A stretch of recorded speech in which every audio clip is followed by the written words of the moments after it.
Listo. Y lo voy a ir comentando. Entonces, primero, el código máquina es eso. Bueno, perdón, el código binario es eso. Son los ceros y unos que entiende el hardware, la propia máquina. Y el lenguaje de las máquinas, el código máquina, pues es utilizar esos ceros y unos para hacer un lenguaje. Palabras y cosas que se puedan entender. Como puede ser, por ejemplo, pues las letras de un abecedario. Yo utilizo las letras del abecedario para crear palabras que tienen sentido. Como pueden ser abrir la puerta. Son un conjunto de letras que juntas tienen sentido. Pues lo mismo, un conjunto de ceros y unos que juntos tienen sentido, porque yo les doy el sentido según el diccionario que tengo. En mi caso, el abecedario es el español. En el caso del código máquina, pues son aquellas tablas de operaciones que se puedan realizar con esos números, con ceros y unos.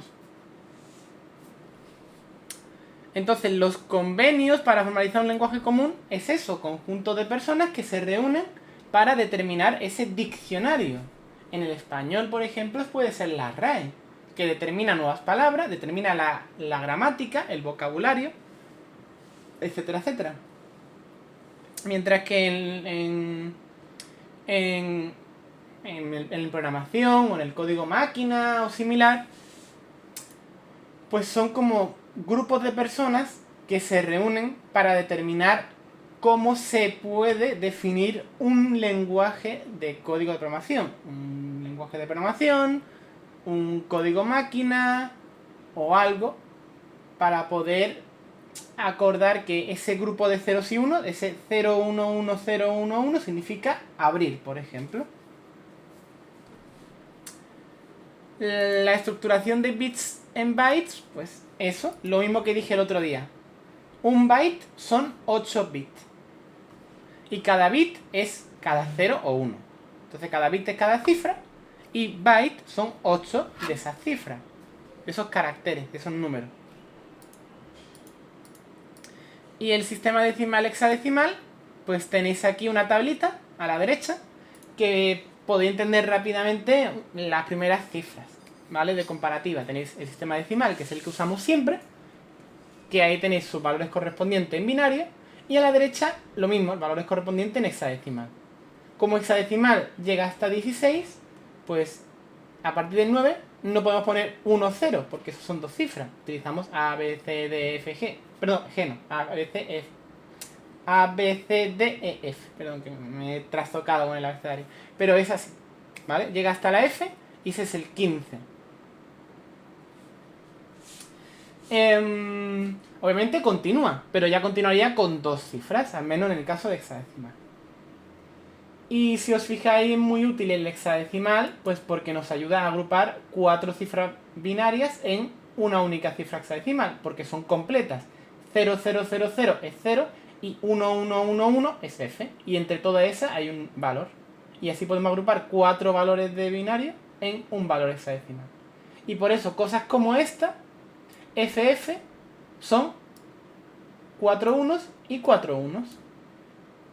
Y compactamos mucho el código, la información.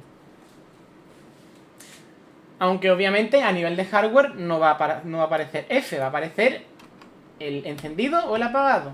Así de fácil. Entonces a nivel de hardware tenéis encendido y apagado, tenéis el 01, pero utilizamos el hexadecimal para simplificar este proceso. Aquí tenéis literalmente la tablita, es entera y completa.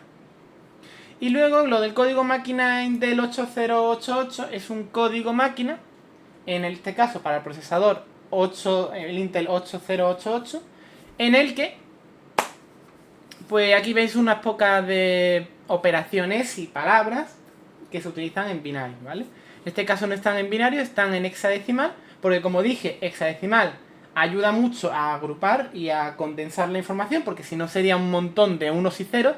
Literalmente estas 6 cifras hexadecimal, cada una corresponde a 4 cifras. Entonces, si no pongo esto, tendría que poner 24 unos y ceros y por tanto sería muy engorroso. Entonces, aquí tenéis el código, que es literalmente esto de aquí, esta parte roja. La parte azul, para que empecéis a entender, es como las líneas de un libro, ¿vale? Si veis, por ejemplo, aquí, ¿vale? Veis que esto es un código, ¿vale? No tenéis por ahora que entender lo que pone aquí a nivel de código. Eso ya luego iremos con eso. Pero si os fijáis, aquí a la izquierda hay unos valores de 1, 2, 3, 4, 5, 6, 7. Indican las líneas. Esta es la primera línea, esta es la segunda, la tercera, la cuarta, la quinta, la sexta y seguiríamos. ¿Vale? Pues esto mismo, el 1, 2, 3, 4, 5, 6 y 7, es como esto de aquí. Este cuadrito azul lo único que indica es la línea. La línea número 1, 2, 3, 4 lo indica en hexadecimal y es un número muy grande, como podéis ver. Porque realmente este código de aquí no está al inicio. Realmente está en esta ubicación. Hay mucho más código anterior que se ha realizado. Es como si yo, pues en lugar de empezar aquí, empezara pues por aquí. ¿Vale? Obviamente mi línea es la 73, pero no significa que es por empezar y enseñaros aquí este código, pues yo empiezo en la línea 1, empiezo en la 73, porque hay mucho más código anterior.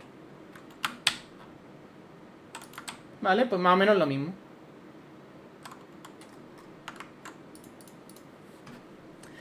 Entonces el cuadrito azul indica la posición de ese código, el cuadrito rojo indica el código en sí mismo, ambos están en hexadecimal, y el cuadrito violeta indica pues una traducción de ese código a un lenguaje más natural, ¿vale? Podemos nombrar que el cuadrito rojo es código máquina y el cuadrito violeta es código ensamblador. Ahí tenéis la diferencia entre el código máquina, que son literalmente los ceros y unos, o en hexadecimal, si no queremos empezar a añadir muchos ceros y unos, porque como he dicho anteriormente, estos son 24 ceros y unos, pues mejor poner 6 numeritos hexadecimales a poner 24 unos y ceros. Entonces el código máquina es los ceros y unos. Y el código ensamblador son literalmente la traducción de esos ceros y unos a un lenguaje que podamos entender. Porque si yo te pongo BA0, B01, no sabes lo que es. Pero si yo te pongo MOV y luego te pongo DX,010B, pues tampoco podéis entenderlo si no habéis entendido el diccionario.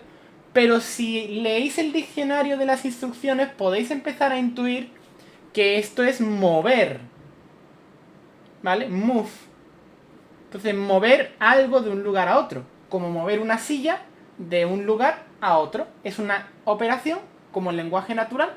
Como cuando digo abre la puerta. Pero que en este caso es mover esto aquí. O int, o la operación que sea. Puede ser una operación incluso de suma. Puedo decir añadir o suma esto a esto. Y eso hará una cosa. ¿Vale? Pero realmente no es que pongáis suma. Es una traducción a nuestro lenguaje para que entendamos lo que pone. Realmente es lo que entiende el ordenador es el código máquina, el cuadrito rojo. Pero el cuadrito morado es como una interpretación que hacemos para entenderlo. Pues si entendéis esto, literalmente entendéis esto. Esto es un nivel más alto que el lenguaje de máquina. O que el lenguaje ensamblador. Porque esto que está aquí es lenguaje ensamblador. Es traducir esto, que es código máquina, números unos y ceros, a algo que podamos leer a medias, ¿vale? Podamos leer e interpretar. Si lo traducimos a un nivel más alto para que podamos entender por qué estamos moviendo cosas y por qué estamos sumando cosas, pues eso ya empezaría a ser códigos de programación. Como veis, es un lenguaje. Sigue siendo aquí un int, que es un número entero, integer, main, que es un nombre de una función, paréntesis, que significa algo, en este caso parámetros de entrada de la función, llaves, que indica contenido de la función, y aquí, pues que significa más cosas. Significa, por ejemplo, std, standard, cout, console out, consola de salida. y de la consola de salida le hago esta operación, que es una operación para meterle cosas a la consola de salida, ¿veis? Como que es una flechita. ¿Y qué le meto? Pues un texto. En este caso le meto un Hello World, un Hola Mundo. ¿Qué estoy haciendo? Pues si empezáis a abstraer las cosas y a empezar a interpretar, como haríais con un texto que más o menos entendéis, pues podéis empezar a ir traduciendo. Incluye iOS Stream. Pues eso significa que estoy incluyendo algo. No sé lo que estoy incluyendo, pero estoy incluyendo algo, ¿vale? En este caso estoy incluyendo una librería. Pero bueno, por lo menos intuís que estoy incluyendo algo. Después int de integer, que es un número entero. Entonces como si pusiera aquí entero, main y paréntesis llaves. Cuando pone paréntesis llave es una función. Una función es como definir una acción. Como cuando yo digo abrir y tú me preguntas ¿qué es abrir? Pues es definir una función. Definir la función abrir, por ejemplo, que es un comportamiento. Estoy definiendo lo que va a pasar si abro.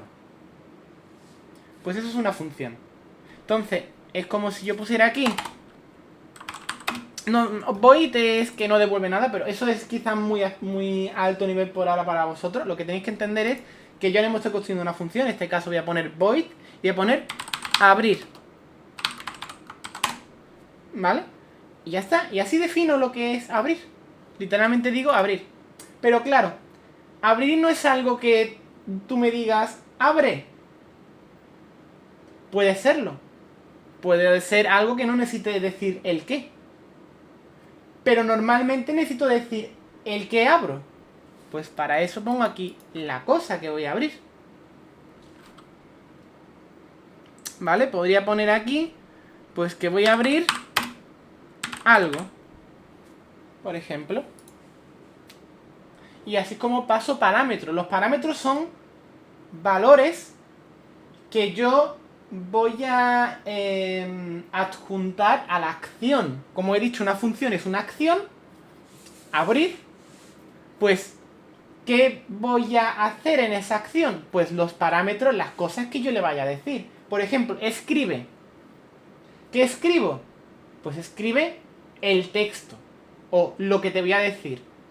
Escribe las rosas son rojas. Pues estoy haciendo una acción que es escribir. Y de parámetro de entrada le voy a meter un texto.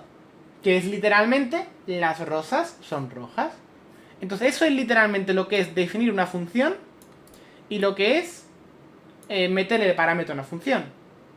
¿Y qué es la llave? La llave es el contenido de la función. Una vez defino que abrir va a necesitar algo, pues ¿qué va a hacer?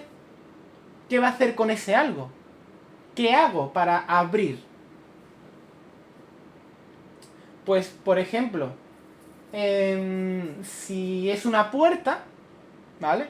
Si voy a abrir una puerta, pues lo que voy a hacer es lo que tenga que hacer para que si el parámetro de entrada es una puerta, pues que se mueva o que rote o cosas así. Entonces ahí ya voy desglosando la acción en partes más pequeñas, como pensando qué significa algo. Sí, bueno, por tanto. No, pero como abstrayendo la información para intentar definir en cosas más pequeñas. Quizá aquí puede complicarse mucho, pero si yo creo ahora algo mucho más simple, como por ejemplo es sumar.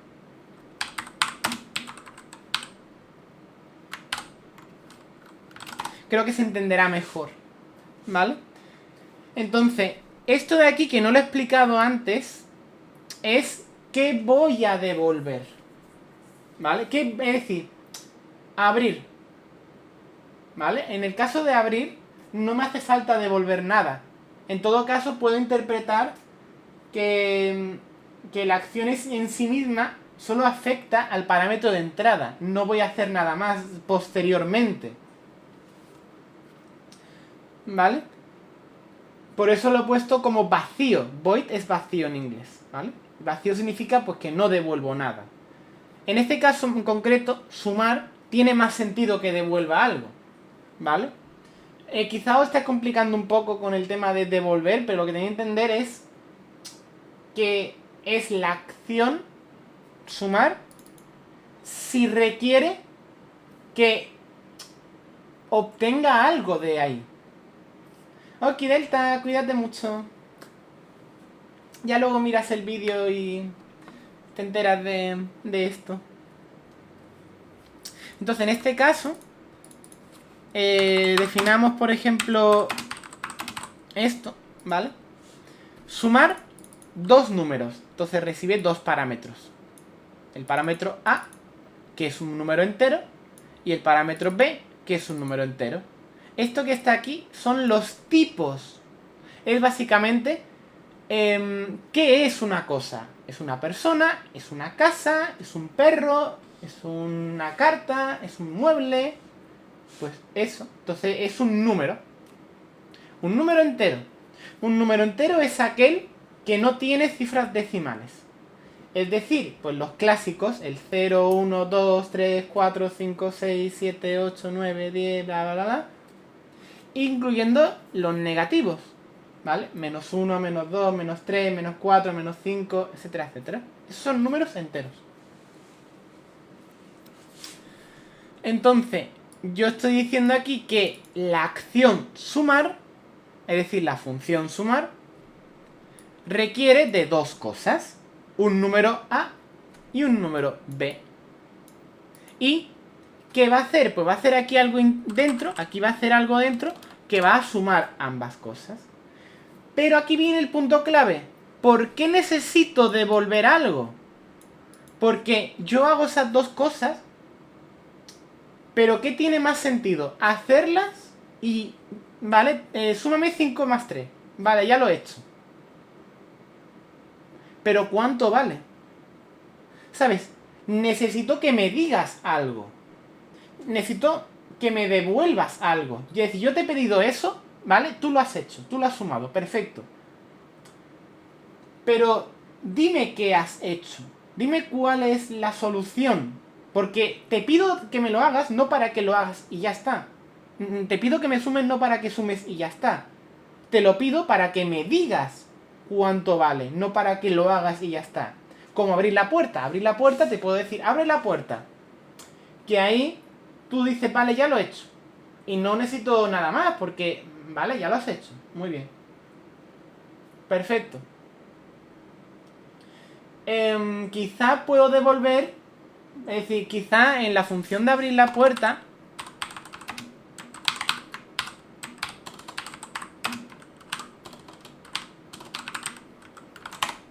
puedo devolver esto, ¿vale? Esto es un booleano, es algo que significa sí o no, verdadero o falso, ¿vale? Estamos yendo muy avanzado, pero quiero explicar un poco esto para que por lo menos tengáis un poco la idea. Ya volveremos a repetir esto más adelante, no os preocupéis. Pero esto es sí o no, ¿vale? Entonces, abrir, ¿vale? Abre la puerta. Ya lo he hecho, ¿vale? Y me voy para allá y no está abierta. Y te he dicho, pero te he dicho que abras la puerta. Y me dice, sí, lo he hecho, pero no he podido. Por ejemplo. ¿Por qué? Porque no tenía llave. Pero lo he intentado. He intentado ya abrirlo. He hecho lo que tú me has dicho que significa abrir la puerta. Que es mover la manilla y mover la puerta, rotarla. Pero no ha resultado en nada. Porque la puerta estaba cerrada con llave. Entonces yo lo he hecho. Pero me interesa que me digas también si al final la puerta está abierta o no está abierta. En ese caso sí, en ese caso puede servir devolver algo, como en este caso que es devuélveme si al final está abierta o no está abierta. ¿Por qué? Pues eso ya es otra cosa. Me puede decir, vale, lo he intentado pero no he conseguido abrirla. Ahora pues necesitaría saber por qué no ha sido conseguida abierta. Es decir, por qué no se ha podido abrir. Y eso ya, pues puedo, por ejemplo, en lugar de devolver un bool, pues devolver una cadena de texto, es decir, un texto que me diga, vale, lo he intentado y ahora el texto que me devuelve a abrir y me dice, pero debido a que la puerta estaba cerrada con llave no he podido hacerlo. Y entonces, si me devuelve un texto para que veáis el ejemplo concreto, ¿vale?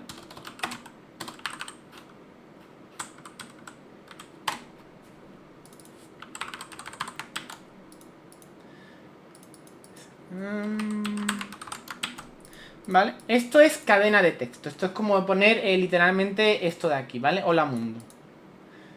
¿Vale? String es cadena de texto. Entonces, diciendo esto,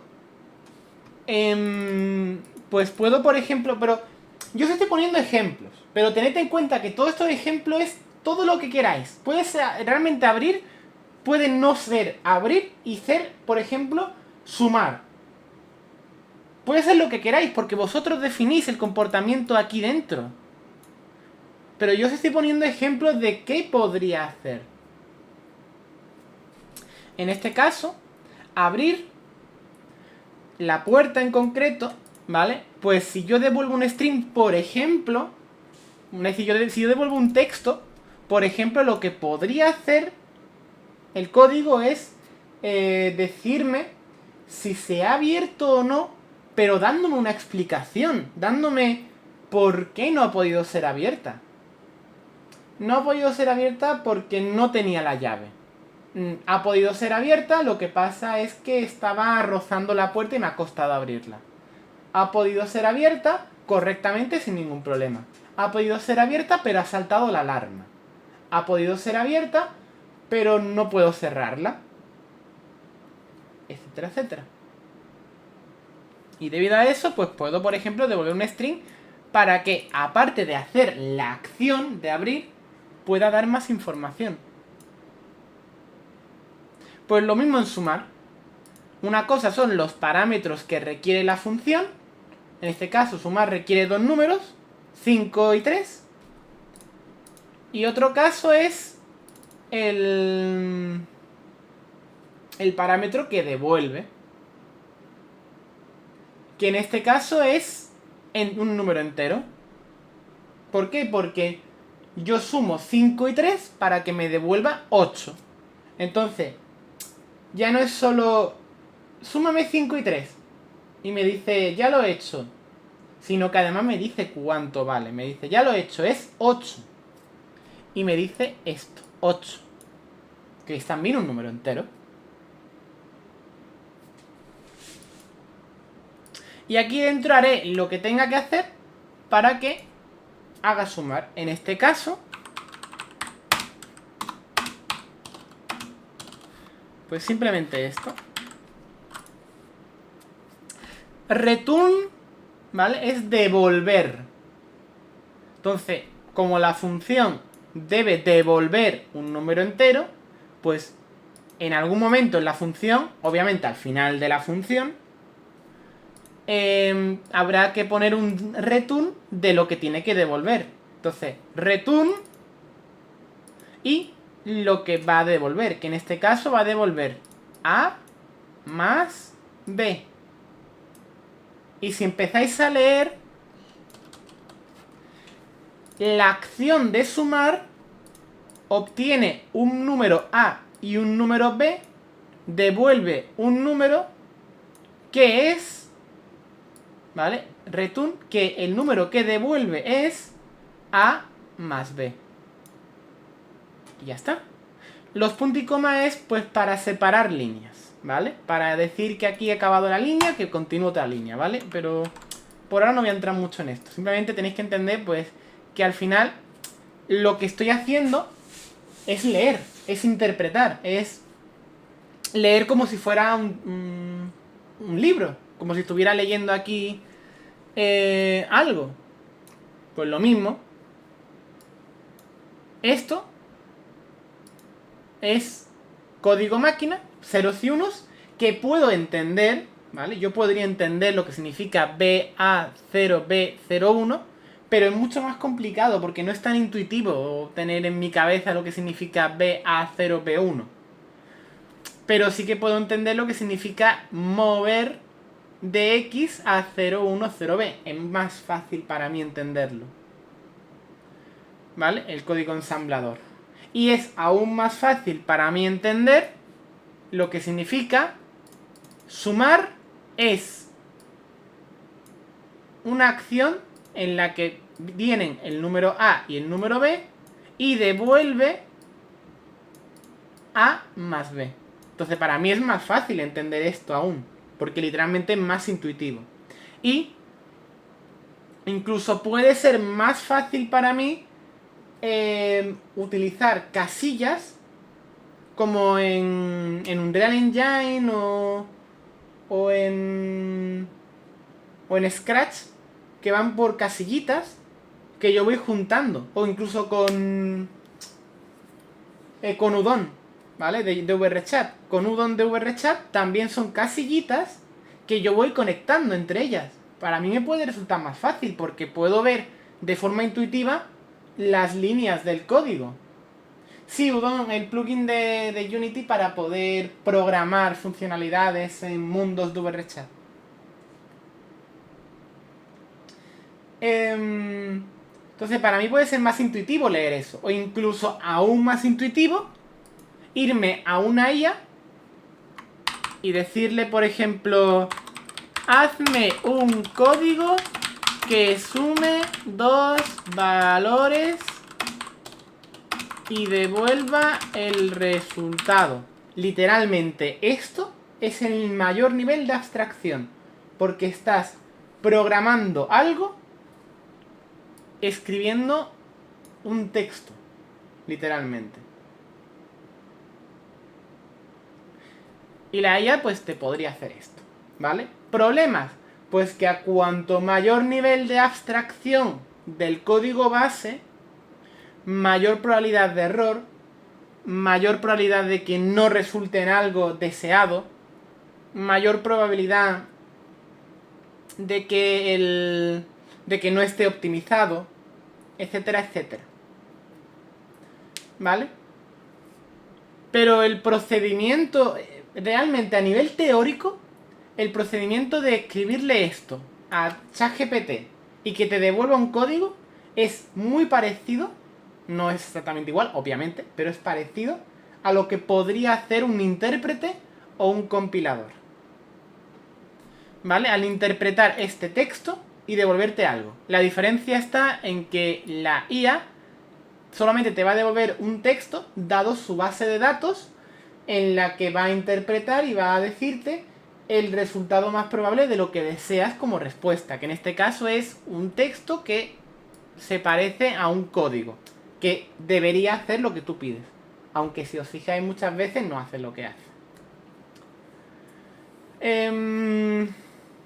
Pero si entendéis esto, entenderéis la abstracción del código. Eso se llama el nivel, el nivelado del código. Puede ser bajo nivel o alto nivel, ¿vale? O en niveles intermedios. En este caso, un código máquina es muy bajo nivel, es literalmente las entrañas del código. Código ensamblador es un nivel un poquito más alto. El código de programación, en este caso C++, pues es un nivel un poco más alto. Y las casillitas de nodos de Udon es un nivel un poco más alto. Y ya pues irte al lenguaje natural, pues es un nivel aún más alto. Resulta más fácil y más rápido entender a niveles más altos, pero es menos intuitivo a nivel de obtener código optimizado y obtener código funcional tal y como se desea. Hay que hacer más trabajo. Por eso aquí os voy a enseñar a programar en bajo nivel. Y esta es también una de las importancias en la que si entendéis las entrañas del código, entenderéis cómo funciona cualquier código. Porque si ya empezáis a ir analizando las cosas, veréis que ya podéis ir analizando qué significa hacer cada cosa y cómo se puede programar código si entendéis cómo funciona la API o el diccionario de un lenguaje en concreto o de una aplicación en concreta, como puede ser Unity, Unreal, Godot o lo que queráis.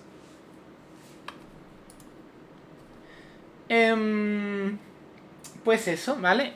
Ya por acabar esta página de aquí, este código rojo de aquí también es código máquina, aunque cada una de estas cifras, como explicamos el otro día, lo único que interpreta es un código de un valor en UTF-8, ¿vale? UTF-8 se utilizaba para codificar caracteres alfabéticos y también signos y demás para poder como hacer un código Morse, entre comillas, y poder transmitir información. En este caso, lo que está transmitiendo aquí no son acciones ni cosas que el procesador procese, sino que literalmente el código de la derecha. ¿Vale? Hola, este es un programa hecho para ensamble, tal. Y la diferencia entre 32 bits y 64 bits, que explicamos el otro día, es literalmente el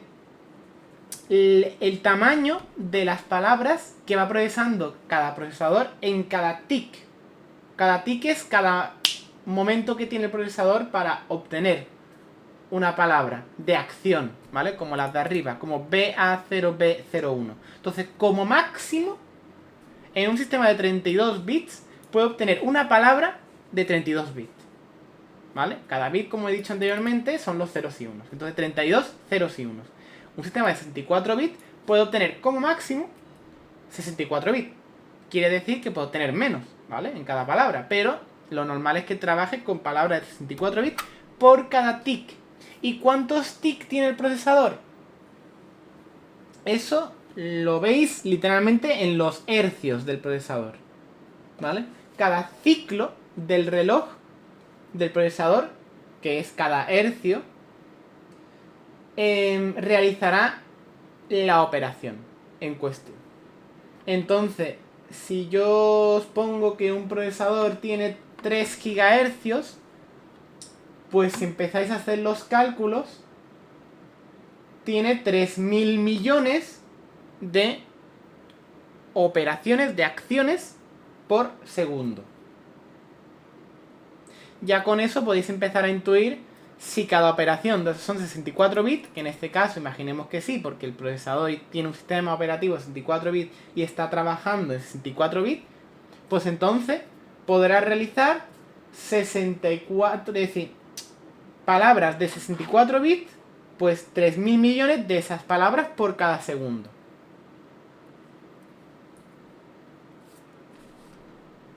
Y cada palabra es una acción diferente.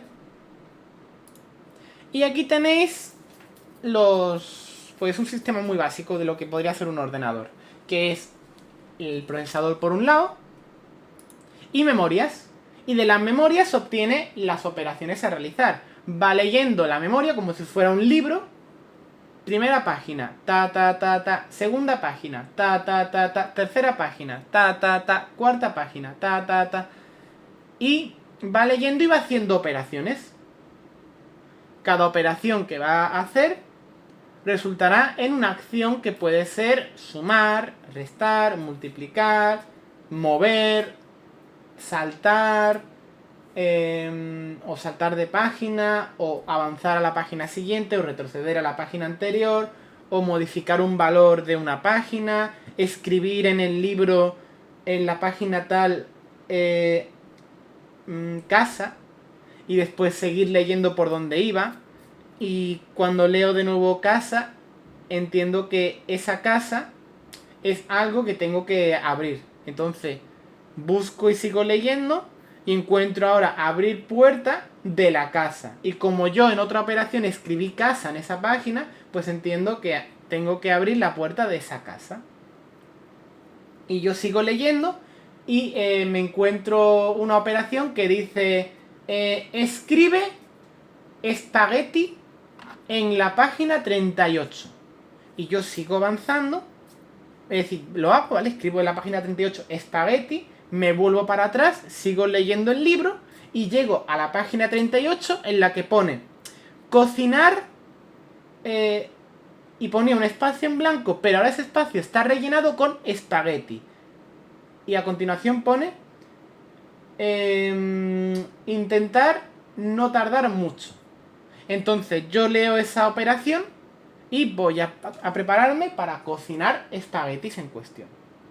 Y la acción de cocinar implica que lo que yo voy a cocinar con los, que en este caso son los espaguetis, el resultado, lo voy a devolver y lo voy a dejar en algún lado, ¿vale? En este caso voy a poner a continuación, he cocinado los espaguetis y los he dejado en la mesa. Y ahora sigo leyendo el libro y pone sentarse en la silla, al lado de la mesa. Y yo me voy a acción y me siento en la silla al lado de la mesa. Y pone comer lo que haya en la mesa. Y ahora yo, cuando leo lo que haya, busco información de, vale, ¿dónde está la mesa? Vale, esta es la mesa. Mesa, ¿qué tienes ahí? Y la mesa me devuelve que tiene espaguetis encima de ella. Y yo obtengo que la función de dime a la mesa que tienes me devuelve espagueti. Entonces yo obtengo espagueti y eso que he obtenido es lo que tengo que meterle a la función comer. Comer espagueti. Entonces yo me como los espaguetis. Cuando acabo, no tengo que devolver nada, simplemente sigo leyendo el libro. Eso es programar. Programar es definir un libro, que en este caso el libro es la aplicación para que haga lo que yo quiera que haga. Contar una historia, como por ejemplo hace un videojuego, en el que de forma interactiva el jugador va escribiendo nuevos datos en ese libro, va escribiendo en las páginas, el usuario se acaba de mover una casilla hacia adelante y sigue leyendo el libro. Y como sigue leyendo el libro, al interpretar dónde está el usuario, se dará cuenta de que está una casilla adelante, porque es el usuario el que ha escrito una nueva cosa en el libro. Por eso es como un libro interactivo, en el que voy alterando el libro y voy cambiando las cosas. Eso es programar. Y como puede ser un videojuego, puede ser cualquier otra cosa. Y simplemente tenéis que definir cómo van a hacerse todas las acciones del libro. Cómo va a hacerse la acción de saltar, la acción de bailar, la acción de comer, la acción de moverse, la acción de rotar, la acción de ver, la acción de hackear, la acción de abrir las opciones, etcétera, etcétera. Eso es programar. Y ese libro, en este caso ese libro que es la aplicación de mi videojuego que acabo de programar, se guarda en la memoria, que es como un libro más grande, ¿vale? Como si fuera una biblioteca de libros. Y es el procesador en el que empieza, cuando enciendes el ordenador, ¿vale? Empieza a leer el primer libro de la biblioteca, que es el libro más básico que le dice cómo encender el sistema operativo. Y empieza a leerlo. Y empieza a trabajar para poder gestionar esa librería para que todos los libros estén organizados y siga leyendo y siga leyendo y siga haciendo cosas según lo que se indique. Entonces estará en un momento en el que estará leyendo un libro que pone esperar a que el usuario haga algo, como puede ser, está en el escritorio tranquilamente, entonces el usuario dice voy a jugar al Cyberpunk y abre el Cyberpunk y ahí es cuando recibe la acción de vale, el usuario ha hecho clic en Cyberpunk, abrir Cyberpunk, y ahí se da cuenta de que abrir Cyberpunk significa buscar en la librería un libro que se llama Cyberpunk y leerlo. Y empezará a leer ese libro. Y a hacer lo que el libro dice.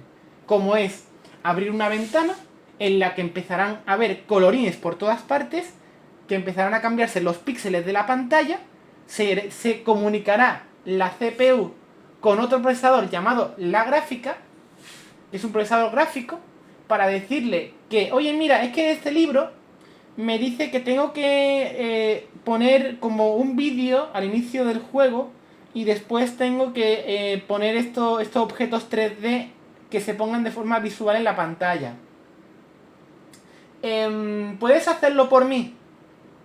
Porque una gráfica trabaja mucho mejor en operaciones en paralelo y le va a resultar mucho más fácil actualizar todos los píxeles de la pantalla con el nuevo valor que se le está pidiendo al procesador. Entonces el procesador va orquestando cómo va leyendo el libro y le va dando órdenes a los otros procesadores y a las memorias para ir haciendo cosas. En este caso el procesador, que es como el cerebro principal, lee el libro y dice, vale, ahora me pide que generes un coche y que el coche tiene que estar a 5 metros delante del usuario.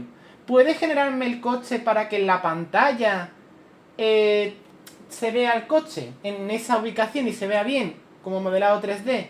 Y la gráfica dirá, vale, a ver, vale, y la gráfica recibe el objeto 3D del coche y dice, vale, a ver, y empieza a hacer cálculos en tridimensionales, incluso cálculos de física, y empieza a hacer los cálculos y dice, vale, entonces el coche deberá estar aquí. Y entonces la gráfica empieza a dibujar. Y empieza a dibujar y pone la perspectiva y dice, vale, esto es lo que tiene que aparecer. Y entonces la gráfica le dice, procesador, tengo ya listo la imagen que me has pedido. Se la mando al monitor. Y dice, de acuerdo. Y manda a la entidad de salida llamada monitor la imagen. Y dice, toma, pum. Y el monitor empieza a trabajar con ella y a ponerla. Y empieza el monitor, boom, boom, boom, y actualiza todos los píxeles de la pantalla para que aparezca esa imagen. Y ya tenemos un frame. La cantidad de frames que pueda trabajar el procesador por segundo se llaman FPS. Y ahí voy actualizando los frames por segundo que vayan resultando, dependiendo de la carga gráfica, la carga del procesador, etcétera, etcétera. Y pues más o menos es eso, un resumen muy amplio y generalizado de lo que se está haciendo aquí, ¿vale? Quizá, pues como hay varias memorias, pues es un paso un poco más lento, porque primero los libros están en el disco duro, y entonces el procesador en su habitación tiene solo unos pocos libros. Si ahora le dices que abra el Cyberpunk no lo tiene en su mesa del escritorio. Tiene que levantarse el procesador, ir a la biblioteca, buscar el libro de Cyberpunk, lo agarra y se lo lleva al despacho. Entonces lo que está haciendo el procesador es sacar la información del disco duro y ponerla en la RAM, en un lugar de acceso más rápido, como es su mesa de escritorio. Entonces su mesa de escritorio tiene ya ahí todos los libros puestos en la mesa, y la mesa de escritorio tiene un límite, ¿vale? Se empieza a llenar de libros y como tenga demasiada información, pues va a ser muy lento a la hora de procesar. Por eso normalmente, de vez en cuando ve oportuno y ya no necesita más ese libro, pues agarrará los libros y se lo volverá a llevar a la biblioteca. Entonces el procesador tendrá los libros en su escritorio y empezará a leer, y para leer un libro simplemente lo agarra del escritorio y se lo pone en las manos. Y sus manos es aún más rápido que la propia mesa del escritorio, porque ya lo tiene en las manos. Por eso la caché es como las manos del procesador. Tiene el libro ya en sus manos. Es una memoria aún más pequeña que la mesa. No puede tener 5 libros en la mano. Pero por lo menos tiene de acceso muy rápido el libro. Lo tiene en la caché, en la mano. Luego en la RAM lo tiene en su escritorio y en su mesa de escritorio, y en el disco duro lo tiene en la biblioteca. Por eso cuando carga un juego que está en el disco duro, primero tiene que empezar a cargar todos los recursos en RAM, y cuando lo tiene ya en RAM empieza a trabajar con la RAM, pero va trabajando, pasando esa información a la caché para que sea de acceso muy rápido y que pueda trabajar, y después lo deja ahí de nuevo en la RAM, o coge otro libro, o hace lo que tenga que hacer. Y eso es el resumen de esta diapositiva de aquí, de lo que estáis viendo. Y ya luego el procesador se comunicará con otros procesadores, como pueden ser gráficas y demás, para hacer otras cosas. Como puede ser dar instrucciones para poder renderizar entidades y que se las mande a la pantalla, o para poder renderizar qué ha introducido el usuario por el teclado, o por el ratón, o por el micrófono, o qué tiene que reproducir por el altavoz, o por los auriculares, o los USBs que tiene ahí el usuario, o qué se está enviando o recibiendo de internet, o del Bluetooth, o de lo que sea. En resumen, así funciona un ordenador a muy grosso modo. ¿Se ha entendido? ¿Qué os ha parecido?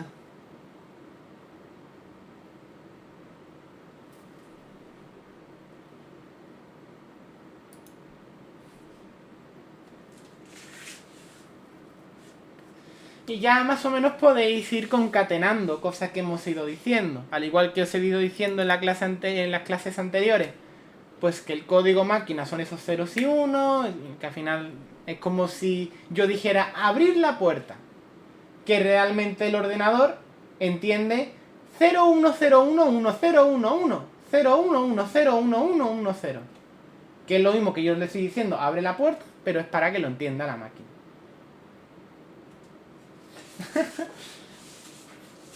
No te preocupes, Mai, siempre hay bugs. Lo importante es entender las cosas básicas, porque si lo entendéis ya podéis empezar a debuguear el código y a leer en qué momento ha fallado el libro. Pero más o menos ha quedado claro cómo funcionan las cosas, porque si empezáis a ir entendiendo estos conceptos, empezaréis a ir diciendo, ah, vale, por eso en Unity pasa esto, o por eso esto tiene esto, o por eso esto otro, pues le pasa esta otra cosa, etcétera, etcétera.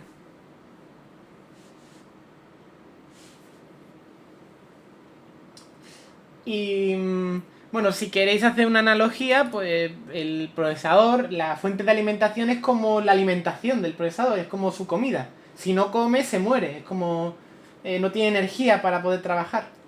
Por eso la fuente de alimentación es como su comida, que tiene que estar ahí comiendo.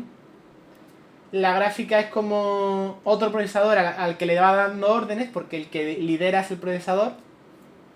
Las memorias son como los libros y las bibliotecas y donde tiene las cosas y los libros que va leyendo y haciendo cosas. Y el teclado, ratón, auriculares, monitores, USBs, conexión a internet, conexión Bluetooth, etcétera, etcétera, son las entradas y salidas por los que el procesador va haciendo cosas para poder dar órdenes o comunicando cosas o recibiendo información, como cuando os llega emails, os llega texto y pues lo recibís. Y esos textos pueden cambiar el que tengáis que leer otro libro o que tengáis que hacer otra cosa. Imaginad que os llega un mensaje, es decir, el procesador tiene el móvil al lado y le llega un mensaje de internet en el que pone, oye tú, acaba de salir la nueva actualización de Discord. Deberías informar al usuario para que actualice. Y el procesador lee y dice, ah, vale.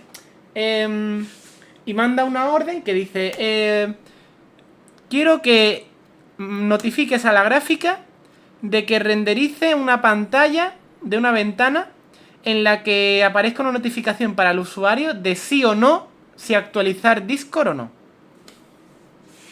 O incluso puede leer el libro de Discord para ver cómo tiene que hacer esa ventana, porque esa ventana es específica de Discord. Entonces lee el libro de Discord y instrucciones de cómo abrir una ventana de actualización de Discord, parte 1.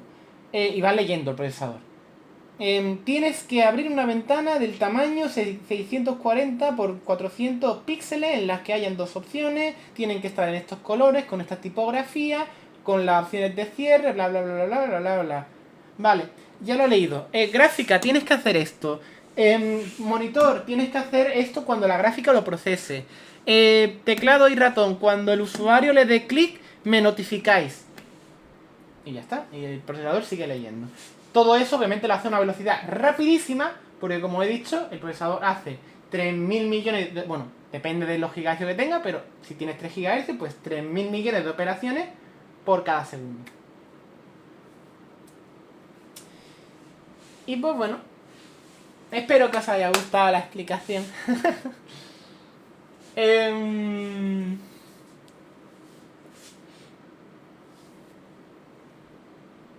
Sí, sí.